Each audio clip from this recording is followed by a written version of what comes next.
So, here I am, all alone, with no support or guidance.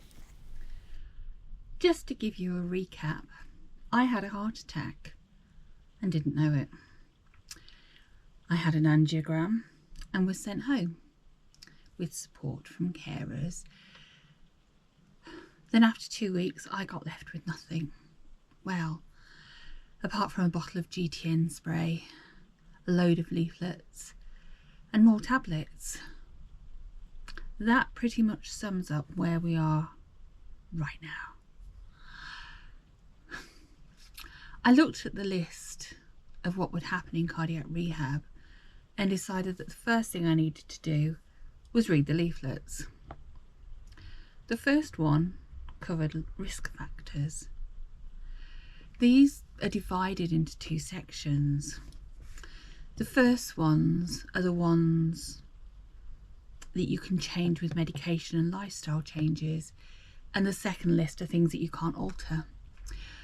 So let's begin and look at my risk. Smoking. I don't smoke.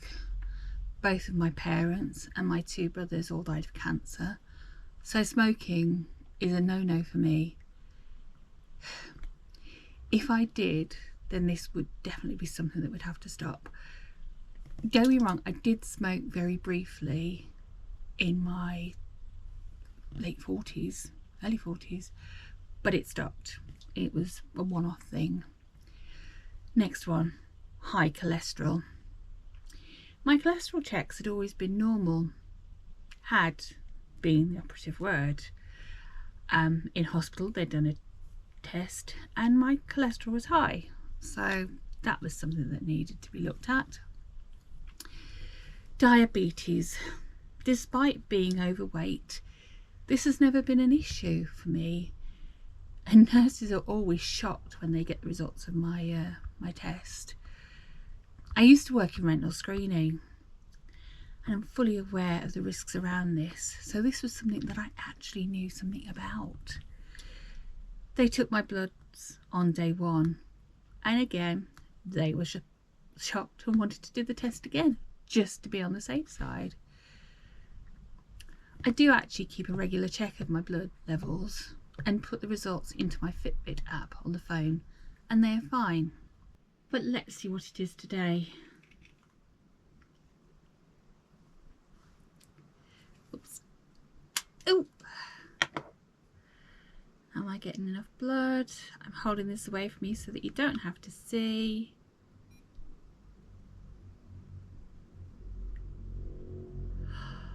Okay. And my result is 7.2, which is well within my range. You can buy these simple kits online, and if you're concerned about your health, which I now am, then it is worth the small price and the tiny amount of pain. Although to get you that one pinprick today, I had to do about 4 attempts. My fingers are a bit sore. Next risk was chronic renal impairment. I have an annual blood test due to my age, and my kidneys are working as normal, so not a factor, and something is working as normal. Yay. Obesity. Yes, I am obese.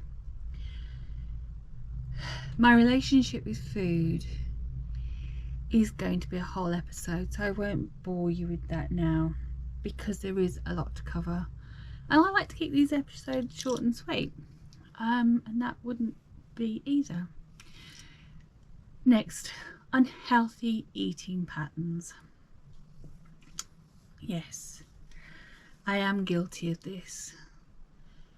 Although I was already doing something positive about this prior to the heart attack, I will talk more about this in another episode as I focus on food, because there have to be changes.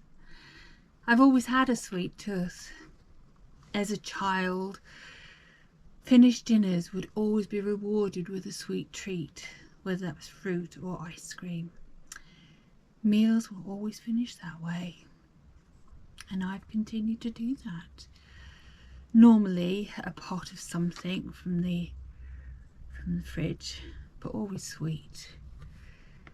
And I drank sugary drinks and put sweetener in my coffee. I liked biscuits, chocolate, sweets and cake. Lack of activity or exercise. Again, this is something I'm guilty of. Prior to the pandemic and lockdown, I was actually quite active and fit. When I turned 50, I joined a gym and I did some pretty impressive weightlifting. But like a lot of people, I let things slip, and in a drastic way. But again, that's a whole episode in itself. Stress and tension. I know I'm guilty of being an overthinker and might as well have worry as my middle name. Excess alcohol. Well, I do enjoy a glass of wine or whiskey, generally single malt, and can drink to excess. I do give myself a sanity check every so often with alcohol and question whether I am drinking because I want the kick that alcohol gives or whether I'm just thirsty. I can honestly say that it's a bit of both, really. So all of the above that I've discussed are the ones that can be changed. My score was 7 out of 10.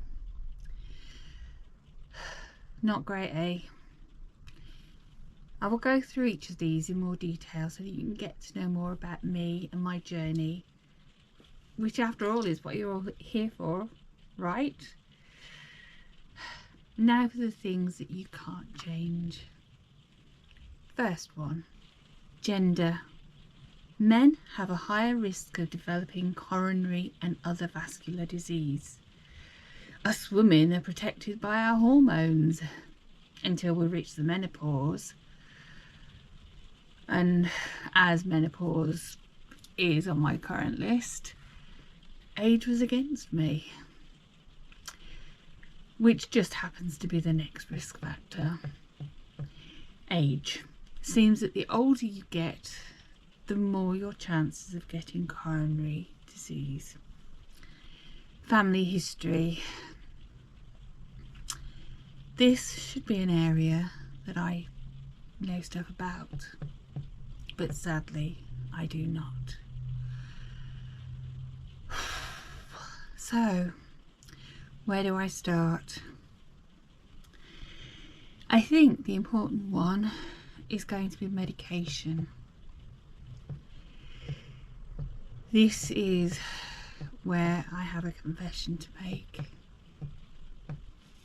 I have in the past been rubbish at taking my medication. Back in 2018, I had a van go into the back of the car I was driving, and they kept me in the ambulance for some time and wanted to take me into hospital. I stubbornly refused, as it was my festival week and nothing was going to keep me from the field and the music. Heck, I even managed to sort out a lift to get me and my camping stuff down there. I was not going to not go. But they said there was something wrong, and I foolishly didn't follow it up. It was a year later that pains in my chest forced me to call for an ambulance, where they put the blue lights on and got me to hospital super fast. No argument from me this time. That is when I got diagnosed with atrial fibrillation. What this means is that my heart beats irregularly. I think I described it in an earlier episode as having all the best drummers in my chest, but all playing different songs. It was then at the hospital that they put me on a number of meds, namely apixaban, which is a blood thinner, bisoprolol for blood pressure, ramipril also for blood pressure, and pregabalin and Venicir for anxiety. This was all in addition to the thyroxine that I was taking for an underactive thyroid. So going back to my confession, none of these were having a negative impact on my life, so I was a bit rubbish at taking them.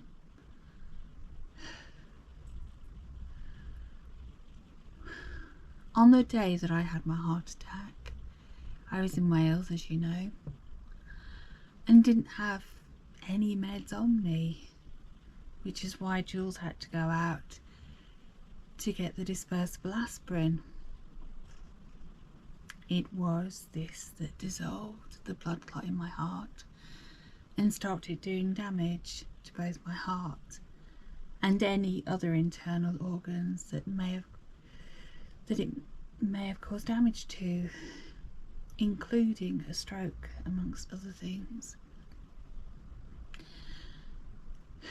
In hospital, the nurses dispensed my medication to me, and the carers at home made sure I took my pills twice a day. All of this had me so scared that I was scared not to take my meds. I didn't want to use stronger words on here, but all the swears.